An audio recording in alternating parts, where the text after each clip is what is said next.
প্রিয় শিক্ষার্থী, আমি মোহাম্মদ শামসুল আলম, মনমুদপুর আইডিয়াল কলেজ প্রভাষক আইসিটি। আমি মনমুদপুর আইডিয়াল কলেজ অনলাইন ক্লাসের পক্ষ থেকে তোমাদের জানাই আন্তরিক শুভেচ্ছা ও অভিনন্দন। আজকে তোমাদের এই ভিডিও ক্লাসটি যেটা আমি তোমাদের বোঝানোর চেষ্টা করব সেটি হচ্ছে তোমাদের বইয়ের অধ্যায় নাম্বার 3। এই অধ্যায় নাম্বার 3-এ সংখ্যা পদ্ধতি ও ডিজিটাল ডিভাইস। তার মধ্যে আমি সংখ্যা পদ্ধতি নিয়ে তোমাদের আলোচনা করার চেষ্টা করব। তোমরা যদি মনোযোগ সহকারে এই ভিডিওটি দেখো তাহলে আশা করি সংখ্যা পদ্ধতির যে প্রথম যে ধারণা আমাদের দরকার সেটা হয়তো ক্লিয়ার হয়ে যাবে। প্রিয় শিক্ষার্থী, সংখ্যা পদ্ধতি কি এটা আগে আমাদের জানা দরকার। সংখ্যা কি তার আগে সেটাই জানা দরকার। সংখ্যা কি আর অঙ্ক কি, এই দুটির মধ্যে আসলে আমরা বলতে অনেক সময় ভুল করি। সংখ্যা হচ্ছে দুটি অঙ্ক যখন পাশাপাশি বসে সেটা হচ্ছে সংখ্যা। আর অঙ্ক কি তাহলে? অঙ্ক হলো তোমরা ক্লাস 1 অথবা তার নিচে থেকেও শিখে আসছো। যেমন আমরা যদি জানি প্রথমে কি 0, তারপরে 1, তারপরে কি 2, তারপরে 3, তারপরে 4, 5, 6, 7, 8, 9। আমরা এগুলিকে কি বলবো? আমরা এগুলিকে সংখ্যা বলা যাবে না, আমরা এগুলিকে বলবো অঙ্ক। এই অঙ্কগুলো মিলে আমাদের সংখ্যা তৈরি হবে। আমি যদি এখন সংখ্যা লিখতে চাই প্রিয় শিক্ষার্থী, তাহলে কত লিখব? আমরা কি লিখব? যে কোনো দুটি অঙ্ক পাশাপাশি বসে সংখ্যা তৈরি হয়। আমি এই যে লিখলাম 12, 11, 12। আমি লিখলাম কি 12। এই 12টা কী কী অঙ্ক দিয়ে তৈরি হলো আমরা জানি। একটা 1 আর একটা হলো 2। যা হোক, এই সংখ্যা পদ্ধতির শুরুতেই আর কিছু আলোচনা করা দরকার আমাদের। অতীতকালে যখন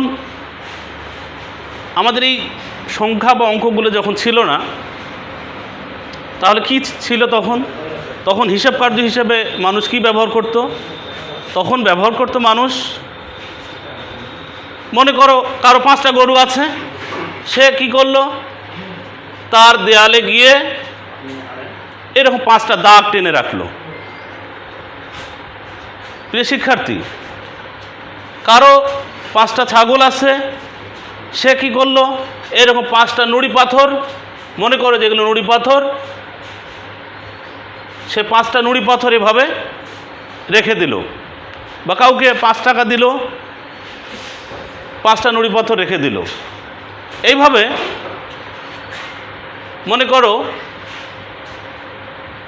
কারো 5টা ছাগল আছে, সে কি করলো? একটা দড়ির গিট, ধরো এটা দড়ির গিট, 5টা দড়িতে গিট দিয়ে রাখলো।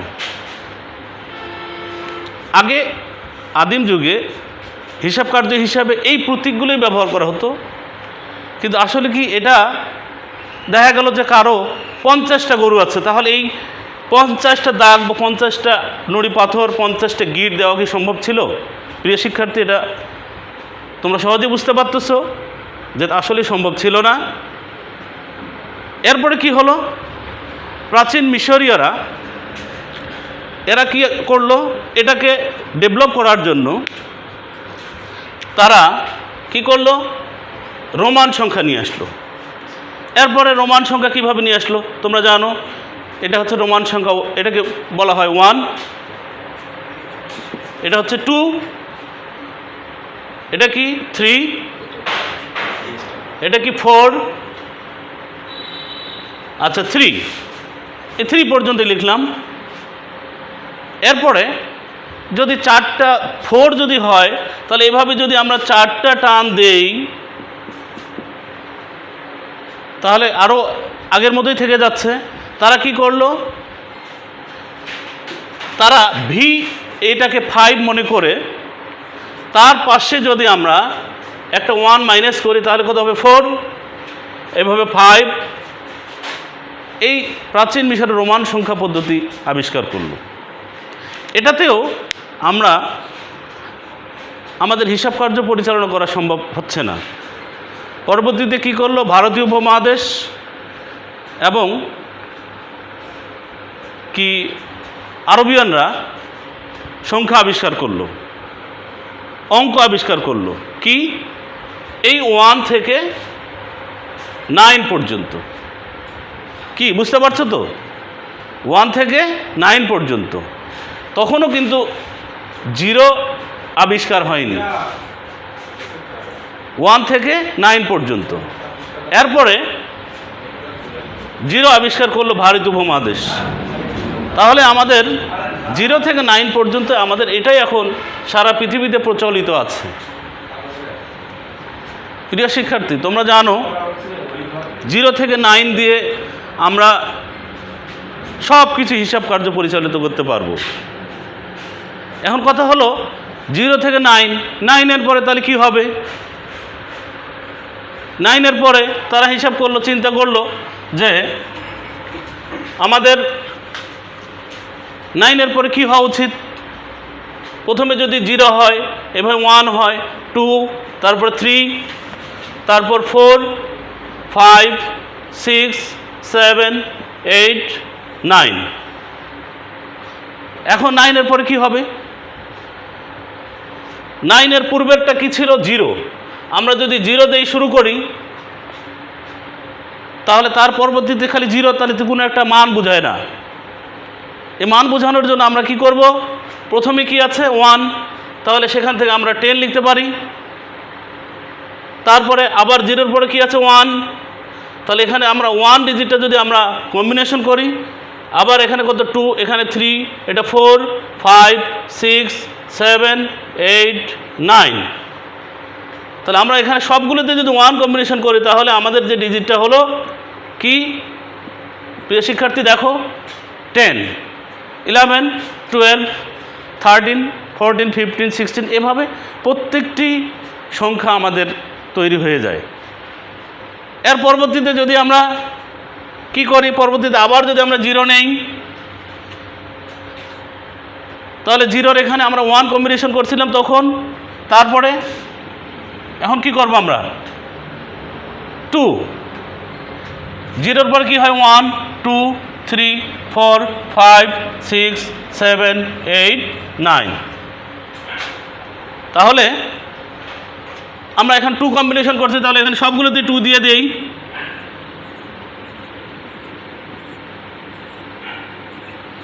তাহলে আমাদের কি হলো, 19 পর 20, এভাবে 21, 23, 22, 23, 24, 25, এভাবেই আমাদের প্রত্যেকটি সংখ্যা আবিষ্কার হয়ে গেছে। তাহলে আমাদের আর কম্বিনেশনটা আমরা বুঝতে পারছি, এভাবেই ঠিক প্রত্যেকটি সংখ্যা চলে আসছে। এভাবে হাজার হাজার কোটি কোটি আমরা গণনা করতে পারবো। যা হোক, এটা সংখ্যা পদ্ধতির সংখ্যাটা কিভাবে আসলো আমি সেটাই তোমাদের বোঝানোর চেষ্টা করছি। আশা করি সেটা বুঝতে পেরেছ যে আসলে আমরা এই সংখ্যাগুলো কিভাবে আসছে। সংখ্যা পদ্ধতি প্রধানত 2 ধরনের। আমি একটু ছকের মাধ্যমে যদি দেখাই, তোমরা নিশ্চয়ই দেখতে পাচ্ছ বোর্ডের দিকে। সংখ্যা পদ্ধতি 2 ধরনের। একটা হচ্ছে পজিশনাল সংখ্যা পদ্ধতি, পজিশনাল, যেটার বাংলায় আমি লিখব স্থানিক, স্থানিক সংখ্যা পদ্ধতি। আরেকটি হচ্ছে অস্থানিক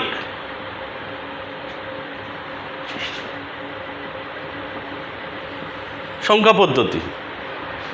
স্থানিক সংখ্যা পদ্ধতিকে আমরা কি বলবো, পজিশনাল সংখ্যা পদ্ধতি, পজিশনাল নাম্বার সিস্টেম। সংখ্যা পদ্ধতির ইংলিশ কি, নাম্বার সিস্টেম। তোমরা লিখে নাও নাম্বার সিস্টেম।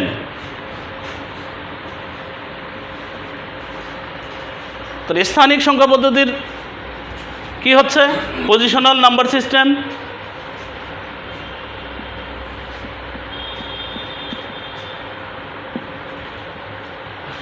আর অস্থানিক সংখ্যা পদ্ধতির হচ্ছে নন পজিশনাল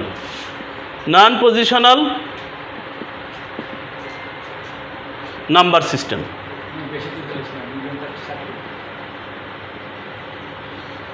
এখন আমরা পরিচিত হব কোনগুলো স্থানিক বা পজিশনাল সংখ্যা পদ্ধতি এবং কোনগুলো নন পজিশনাল বা অস্থানিক নাম্বার সিস্টেম। প্রিয় শিক্ষার্থী, তোমরা একটু লিখে নিতে পারো। আমাদের পজিশনাল সংখ্যা পদ্ধতি, পজিশনাল নাম্বার সিস্টেম বা স্থানিক সংখ্যা পদ্ধতি 4 ধরনের। একটা হচ্ছে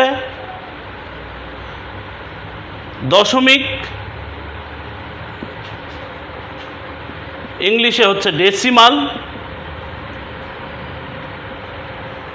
2 নম্বর হচ্ছে বাইনারি। 3 নম্বর হচ্ছে অক্টাল। 4 নম্বর হচ্ছে হেক্সা ডেসিমাল। প্রিয় শিক্ষার্থী, তোমরা দেখতে পাচ্ছ স্থানিক সংখ্যা পদ্ধতি বা পজিশনাল নাম্বার সিস্টেম 4 ধরনের।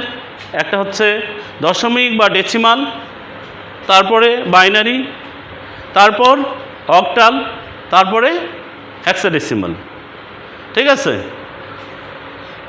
এরপরে আমরা দেখব নন পজিশনাল সংখ্যা পদ্ধতি। যা হোক, নন পজিশনাল আমরা পরে আলোচনা করছি।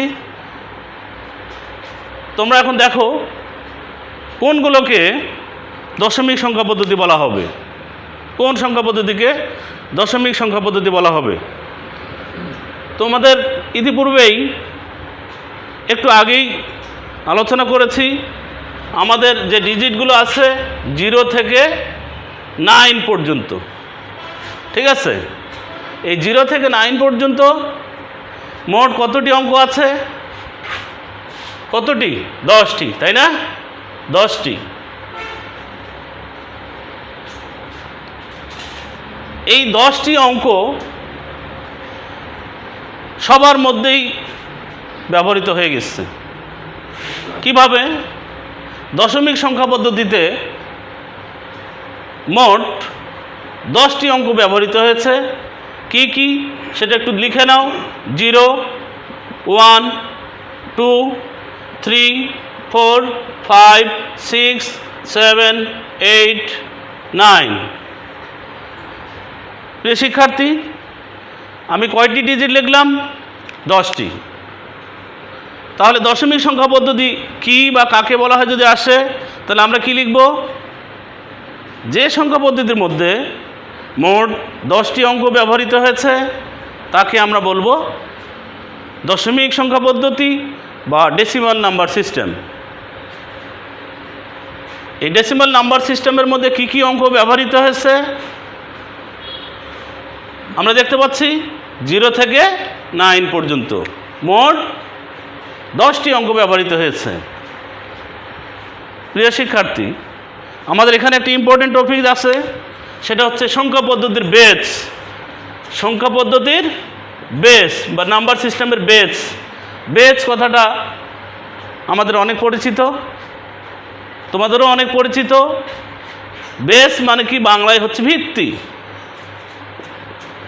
আমরা যেমন বলি এই বিল্ডিংয়ের বেজ হলো কয়তলা ভিত্তি দেওয়া আছে? 5 তলা। তাহলে বেজ যদি ঠিক না থাকে, 5 তলা যদি ভিত দেওয়া না থাকে, তাহলে কি এই বিল্ডিংটা 5 তলা করা যাবে? নিশ্চয়ই যাবে না। দোতলার ভিত দিয়ে 5 তলা বিল্ডিং করা যাবে না। তাহলে আমাদের বেস অনেক গুরুত্বপূর্ণ জিনিস। ভিত্তি কি, সংখ্যা পদ্ধতির ভিত্তি কি বা নাম্বার সিস্টেমের বেস কি, এটা আমাদের জানা দরকার, খুব জরুরি। আমাদের এই মুহূর্তেই কাজে লাগবে বেস কাকে বলে, বেস কী জিনিস বা ভিত্তি কী জিনিস বারবার আলোচিত হবে। তাহলে বেস হলো কোনো সংখ্যা পদ্ধতির মধ্যে মোট কতটি অঙ্ক ব্যবহৃত হয়েছে তাকে আমরা বলবো ওই সংখ্যা পদ্ধতির বেস। প্রিয় শিক্ষার্থী, তোমরা এখানে দেখতে পাচ্ছ আমার দশমিক বা ডেসিমাল সংখ্যা পদ্ধতিতে কতটি অঙ্ক ব্যবহৃত হয়েছে? 10টি অঙ্ক ব্যবহৃত হয়েছে, তাই না? তাহলে এর বেস আমরা কত বলতে পারবো? 10। এর বেস কত? 10। কেন 10? যেহেতু এই ডেসিমাল সংখ্যা পদ্ধতিতে মোট 10টি অঙ্ক ব্যবহৃত হয়েছে। তাহলে ডেসিমাল সংখ্যা পদ্ধতি সম্পর্কে ক্লিয়ার তো নাকি? দেখো যে দশমিক সংখ্যা পদ্ধতি কাকে বলে আবার একটু রিভিউ করি। দশমিক সংখ্যা পদ্ধতি হলো যে সংখ্যা পদ্ধতিতে মোট 10টি অঙ্ক ব্যবহৃত হয়েছে তাকে কি বলবো? দশমিক সংখ্যা পদ্ধতি বলবো বা ডেসিমাল নাম্বার সিস্টেম বলবো। এবং কি 10টি অঙ্ক ব্যবহৃত হয়েছে সেটাও তোমরা এখানে দেখতে পাচ্ছ, 0 1 2 3 4 5 6 7 8 9। ঠিক আছে, তাহলে এর বেস কত? 10। প্রিয় শিক্ষার্থী, আমরা চলে যাই বাইনারি নাম্বার সিস্টেমে। বাইনারি নাম্বার সিস্টেমে কি ব্যবহৃত হয়েছে? শুধুমাত্র 2টি অঙ্ক ব্যবহৃত হয়েছে। কি? 0 এবং 1। বাইনারি সিস্টেমে কি ব্যবহৃত হয়েছে? 2টি অঙ্ক ব্যবহৃত হয়েছে, 0 এবং 1। তাহলে আমরা বাইনারি সংখ্যা পদ্ধতি যদি আসে তাহলে আমরা কি লিখব? যে সংখ্যা পদ্ধতিতে 2টি অঙ্ক ব্যবহৃত হয়েছে তাকে আমরা বলবো বাইনারি নাম্বার সিস্টেম। এই বাইনারি নাম্বার সিস্টেমের বাংলায় কিছু বইয়ে হয়তো পাবে দ্বিমিক সংখ্যা পদ্ধতি, কিন্তু আসলে ম্যাক্সিমামই পাবে বাইনারি নাম্বার সিস্টেম বা বাইনারি সংখ্যা পদ্ধতি। তো যা হোক, এই বাইনারি সংখ্যা পদ্ধতি 2টি অঙ্ক ব্যবহৃত হয়েছে। তোমরা নিশ্চয়ই দেখতে পাচ্ছ 0 এবং 1। তাহলে আমরা বাইনারির বেস কত আমরা অবশ্যই বলতে পারবো এখন, কারণ বেস নিয়ে একটু আগেই আমরা আলোচনা করেছি যে বেস হলো কোনো সংখ্যা পদ্ধতির মধ্যে মোট কতটি অঙ্ক ব্যবহৃত হয়েছে। তোমরা নিশ্চয়ই দেখতে পাচ্ছ বাইনারি সংখ্যা পদ্ধতিতে 2টি অঙ্ক ব্যবহৃত হয়েছে, তাই এর বেস কত? 2। তাই এর বেস কত? 2। কেন 2? কারণ এই সংখ্যা পদ্ধতিতে 2টি অঙ্ক ব্যবহৃত হয়েছে, তাই এর বেস হলো 2।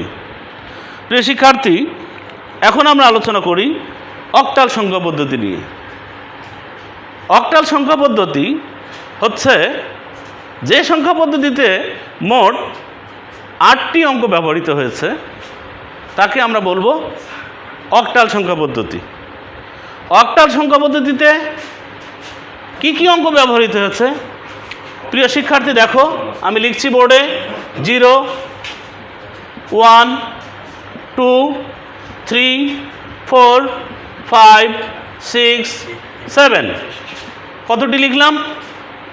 7 পর্যন্ত লিখছি, 0 থেকে 7 পর্যন্ত।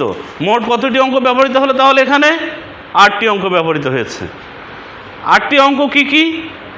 ইচ্ছা করলেই 8টি যে কোনো ডিজিট দেওয়া যাবে না, এগুলো নির্দিষ্ট। অক্টালকে চিনতে গেলেই আমাকে চিনতে হবে 0 থেকে 7 পর্যন্ত, তাহলে আমরা এখানে বলতে পারবো যে এটা অক্টাল সংখ্যা পদ্ধতি। তাহলে প্রিয় শিক্ষার্থী দেখো, আমাদের অক্টাল সংখ্যা পদ্ধতিতে কি অঙ্ক ব্যবহৃত হয়েছে? 0 1 2 3 4 5 6 7। তাহলে এই অক্টাল সংখ্যা পদ্ধতিতে আমরা কাকে বলবো? এর সংখ্যাটা যদি আসে তাহলে আমরা কি বলবো? যে সংখ্যা পদ্ধতির মধ্যে মোট 8টি অঙ্ক ব্যবহৃত হয়েছে তাকে আমরা বলবো অক্টাল নাম্বার সিস্টেম বা অক্টাল সংখ্যা পদ্ধতি। প্রিয় শিক্ষার্থী, তোমরা দেখো যে অক্টাল সংখ্যা পদ্ধতির বেস তাহলে কত? অক্টাল সংখ্যা পদ্ধতির বেস হচ্ছে 8। কারণ এর মধ্যে 8টি অঙ্ক ব্যবহৃত হয়েছে। কয়টি অঙ্ক ব্যবহৃত হয়েছে? 8টি অঙ্ক ব্যবহৃত হয়েছে, তাই অক্টাল সংখ্যা পদ্ধতির বেস হলো 8। প্রিয় শিক্ষার্থী, আমরা সর্বশেষ পজিশনাল সংখ্যা পদ্ধতির হেক্সাডেসিমাল সংখ্যা পদ্ধতি নিয়ে আলোচনা করব এখন। হেক্সাডেসিমাল সংখ্যা পদ্ধতিতে আমরা কাকে বলবো? যে সংখ্যা পদ্ধতিতে কি দেইনি, এখনও আমি দেইনি। হেক্সাডেসিমাল সংখ্যা পদ্ধতিতে আমাদের যে ডিজিটগুলো ব্যবহৃত হচ্ছে তা হলো 0, 1, 2, 3, 4, 5, 6, 7, 8, 9। 9-এর পরে কী হবে বন্ধুরা?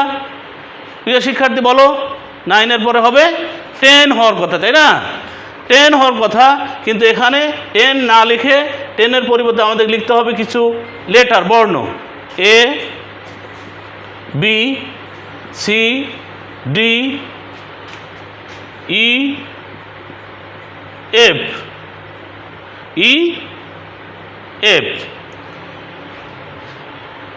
প্রিয় শিক্ষার্থী দেখো, হেক্সাডেসিমাল সংখ্যা পদ্ধতিতে আমাদের কি অঙ্ক বা কি ডিজিট ব্যবহৃত হয়েছে দেখো। 0, 1, 2, 3, 4, 5, 6, 7, 8, 9।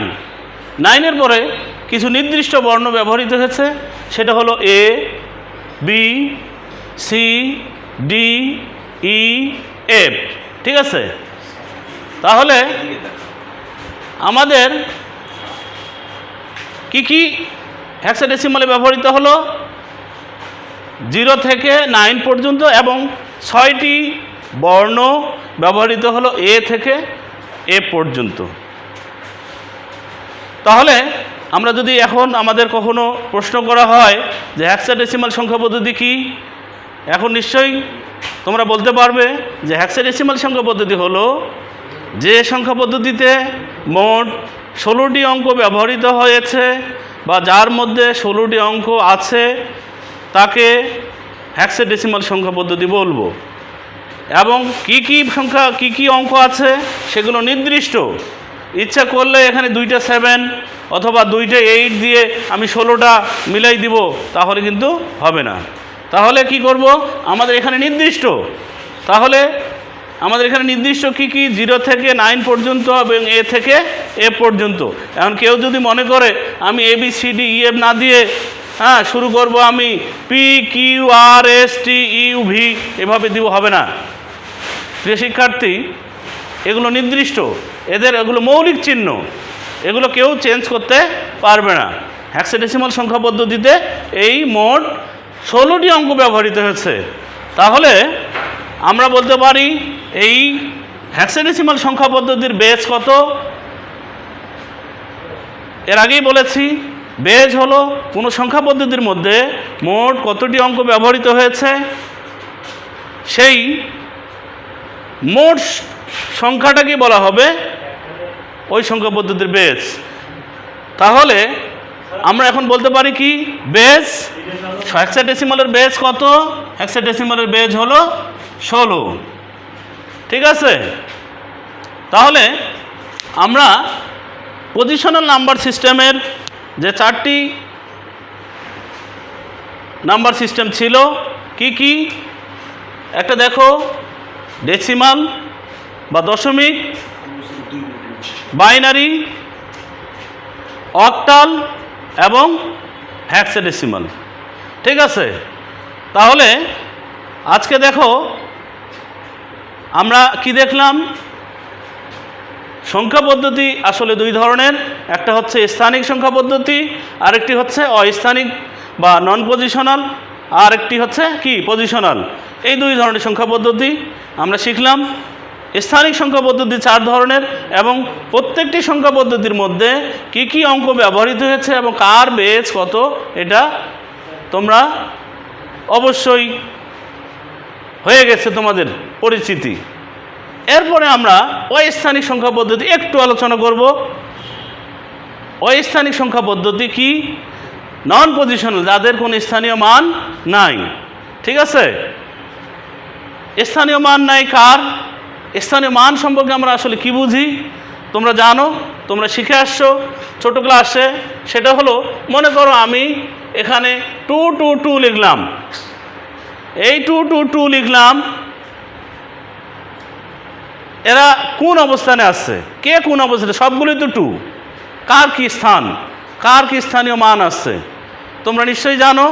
অবশ্যই এটা একটা স্থানে, তার একটা স্থান আছে, তার একটা নিজস্ব স্থান আছে, স্থানীয় মান আছে, এটা তার একটা স্থানীয় মান আছে, এখানেও একটা স্থানীয় মান আছে।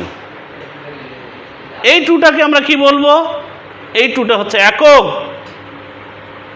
এটা তোমরা ছোটবেলায় শিখে আসছো।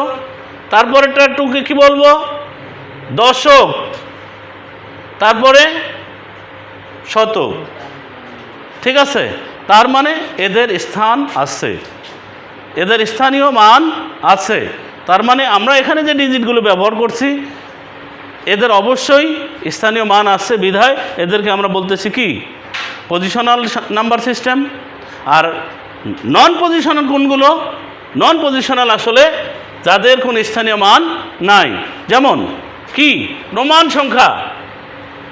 একটু আগে আমরা দেখেছি কীরকম রোমান সংখ্যা। রোমান সংখ্যা এটা হচ্ছে কি নন পজিশনাল সংখ্যা পদ্ধতি। রোমান সংখ্যা কোনগুলো? যেমন এটা হচ্ছে কত 4, এটা কত 3। এটা কি বলতে পারবা যে এটাতে কোন স্থান আছে, কোনটা একক কোনটা দশক? এটা আসলেই বলা যাবে না, বিধায় রোমান সংখ্যা একটা স্থান মানে নন পজিশনাল। আর কি আছে নন পজিশনাল? যেমন টালি। টালি টালি কোনগুলো তোমরা দেখেছ? আমরা এভাবে 1 2 3 এভাবে লিখি। এবার যদি 5 লিখতে চাই তাহলে 1 2 3 4 এভাবে 5টা টান দেওয়া যাবে না, কি করতে হয়? এটা এখান থেকে এভাবে টেনে নিয়ে দিতে হয়। এটাকে আমরা কি বলি? টালি। তাহলে আমরা কি এখানে বলতে পারি যে এটা কি এর কোনো স্থানীয় মান আছে? এটা কি বলতে পারবো যে এটা একক এটা দশক? আমরা আসলে বলতে পারবো না। আমরা তাহলে কি বলবো? এগুলোকে আমরা এই যে টালি, এভাবে রোমান সংখ্যা, আরও কিছু আছে যেমন মেয়ানরা ব্যবহার করত। মেয়ান একটা সংখ্যা পদ্ধতি ছিল। এভাবে হায়ারোগ্রাফিক্স নামে একটা সংখ্যা পদ্ধতি আছে, এগুলো তোমাদের জানতে হবে। এগুলো জানলে এমসিকিউতে তোমাদের হেল্প হবে। এগুলো নিয়ে কোনো তোমাদের ম্যাথমেটিক্যাল কোনো সলভ করতে হবে না। কিন্তু আমাদের এগুলো জানতে হবে, পজিশনাল সংখ্যা পদ্ধতি সম্পর্কে পুরোপুরি জানতে হবে। কারণ নেক্সট ভিডিওতে হয়তো আমাদের এটা থেকে কোনটা কনভারসেশন আছে সেটা আমরা আলোচনা করব, ঠিক আছে? তো প্রিয় শিক্ষার্থী, আজকে Mohammadpur ideal college online class আয়োজিত তথ্য যোগাযোগ প্রযুক্তি বিষয়ের ক্লাস এখানেই সমাপ্ত ঘোষণা করলাম। আল্লাহ হাফেজ।